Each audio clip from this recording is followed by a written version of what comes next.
My wife, Avery, went to sleep each night as a sane woman.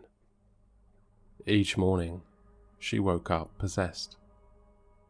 Welcome to my life. There was no medical diagnosis for Avery's condition.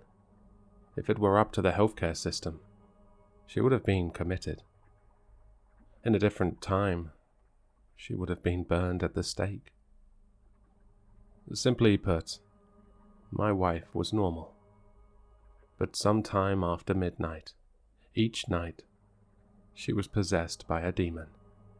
And if not exorcised or restrained, she would run off into the night and hurt others, and herself. Her family found out the hard way. Their little girl started running around the house and attacking them every night as soon as she could walk. God-fearing Midwesterners, they took her to a priest, who exorcised her. Then again, and again. Avery was eventually given to the church, which exorcised her every morning. She saw her family during the day. She went to school. She won a state championship in fast-pitch softball. She got a degree and a job. She lived a relatively normal life every day, until Pastor Pettis put her into the special-built padded room she called her bedroom every night, and then exorcised her at 6 a.m. each morning. I met Avery at the church. I had moved into town and was burnt out on years of chasing women around bars and waking up with hangovers and STDs. I found the local United Methodist Church and set out to meet a good partner. I'll spare you the meet cute. We fell in love. She sat me down once we got serious and explained the situation. We moved into the house next to the church, so it was easy for Pastor Pettis to exorcise her each morning. It wasn't exactly easy or normal, but it was a life, and we were happy. There was no long-term solution. We did our best to look into it. We also tried to have Pastor Pettis train me to exercise, but I was never able to do it. We needed to find a new plan at some point, but we were lucky he was exceptionally young for a pastor. We weren't lucky when a drunk driver swerved on the freeway and killed Pastor Pettis. It happened late at night, so we didn't even know anything was wrong until he didn't show up at 6 a.m. to exorcise Avery. I was stuck with my ravenously possessed wife in the padded room we built in our house, listening to her slam against the walls and speak in tongues. I coached myself up. I had tried hard with Pastor Pettis to get myself to be able to exorcise her before. I thought I had been close a few times. I went into her padded room with confidence. Avery locked eyes with me as soon as I opened the door. Her entire face went impossibly wide, and she screamed at me with a pitch so high I thought it might shatter my eardrums. I pulled the cross and vial of holy water out of my jacket, and she hissed as I approached the bed, where she thankfully still lashed. She strained so hard I thought they were going to snap. I took out the holy water vial. Pastor Pettis always started out with a quick splash at Avery, catching her off guard before she could get her demonic rage to swell. The vial burst as soon as I held it near her, sending glass in my face, scratching my skin and drawing blood. I locked on to Avery's gaze. She was beyond far gone what I had ever seen her before. She screamed at me again, and the wind on her breath and the putrid smell knocked me backwards. There was no way I was going to be able to pull it off that morning, or any morning. My life entered hell. I woke up, tried to exorcise Avery, failed, then had to go about my day. Every day. I reached out to every church in the state, looking for someone who could help. A handful of priests gave it a shot. All failed. I think Avery had been so used to being exorcised by the same person. I feared Pastor Pettis was the only person who could. I also feared for Avery's health. She got weaker each time I tried. I watched her hair turn from brown to silver. Her teeth were rotted. Her breath was terrible. Even her blue eyes, which always reminded me of that line in Sweet Child O' Mine, as if they fought of rain, had faded to grey. A ray of hope broke through in the form of a phone call from a church in another state I had contacted. There was a legendary exorcist who was interested in the case. He was exceptionally private, and equally exceptionally old, and he only had enough energy for one try. He was so private, I wouldn't be told when exactly he was coming.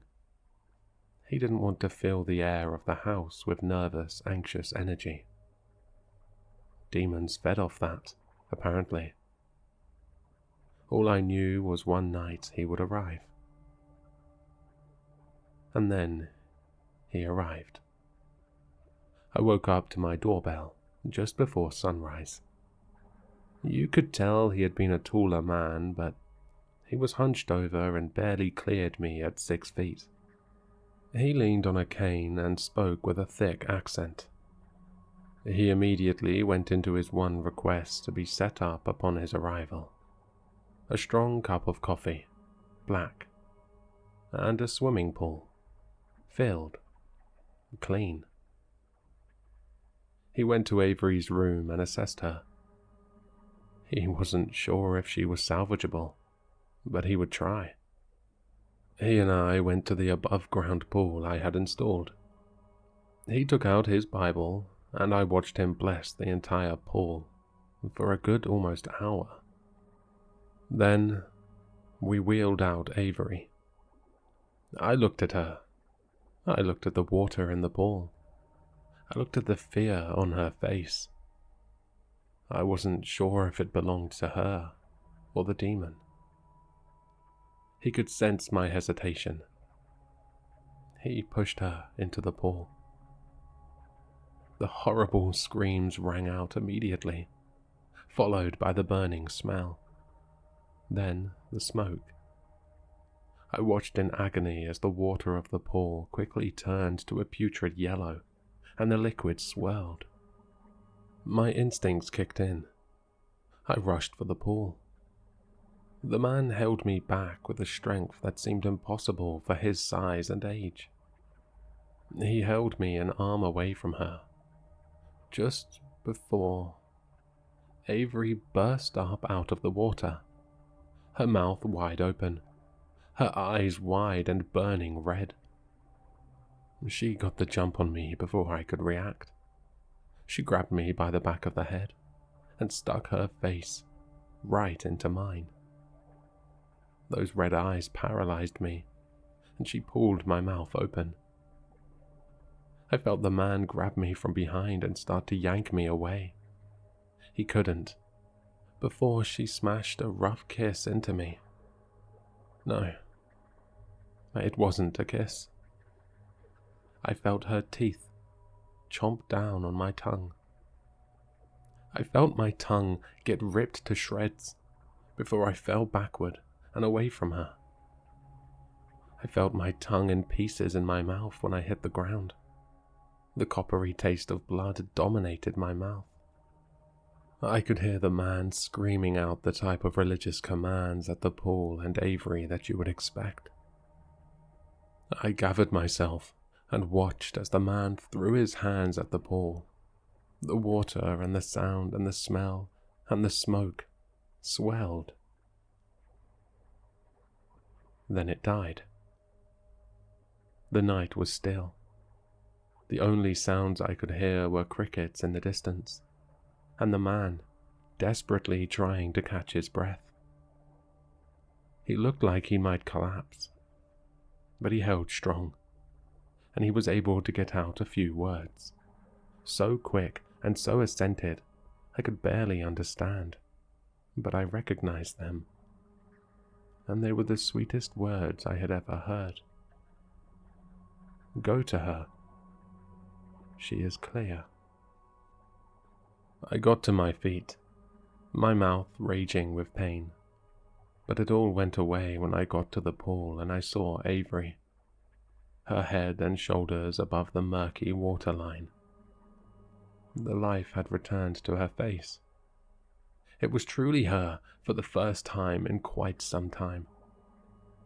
The man said she was clear. He left as the sun rose, without ever even giving me his name. I still had a deep fear that it would come back, but it didn't. Avery and I finally had a real, true life together. Then, we didn't. I woke up in the middle of the night. Something in the air put me on edge immediately. I was walking out the bedroom door when I saw Avery, standing in the corner of the room. A blank expression on her face. Her entire presence hollow. She didn't show any rage, but I could tell it was growing inside of her. She started to shake and sob. I'm sorry. It's coming back. I can tell I don't have much longer. Avery choked out the words. I'm going to go. I'm going to see if I can fix this. I can sense myself wanting to hurt you, she said. One more blubbering plea from me started. It was answered by a high-pitched, hideous scream from Avery, then her yelling with a deep and menacing voice. Do you want me to bite your tongue off again? She hurried out the house with nothing but the nightgown she was wearing. No phone, no luggage, no shutting the door on her way out. She was gone, like a ghost in the night. She left me with one thing, which even all this time later still puts a pain in my gut when I think about it. A few days later, I was emptying the trash can in the bathroom when I saw something curious. A pregnancy test. A positive pregnancy test. Years have gone by. I have stayed alone. I've always imagined Avery would return one day. I picture that scene in Forrest Gump when Jenny appears outside his house in the night and comes back to him. It's never happened. What has happened is I recently saw something online which gave me hope. It was a Reddit thread in an occult sub. It was a man, desperate. His wife, who had been normal and functioning, suddenly had become possessed. It started slow, and she would be bad in the morning. He could help her, but then she got bad again, every day. Then I saw the worst thing anyone on Reddit can see when they see a thread which gives them hope. The account which posted the thread was deleted. I was ready to let it go, assume that Avery had some happiness, and then spiraled into darkness which would be impossible for her to run from forever. Then, one of the replies from the original poster plunged me right back into sadness and want again. The deleted original poster mentioned they had a daughter who was also trying to solve the problem. He said she was trying to dig into her mum's past, but had come up empty-handed so far. I now had hope again. I'm putting this out there specifically in hopes that she will see it. I want Avery and my daughter back.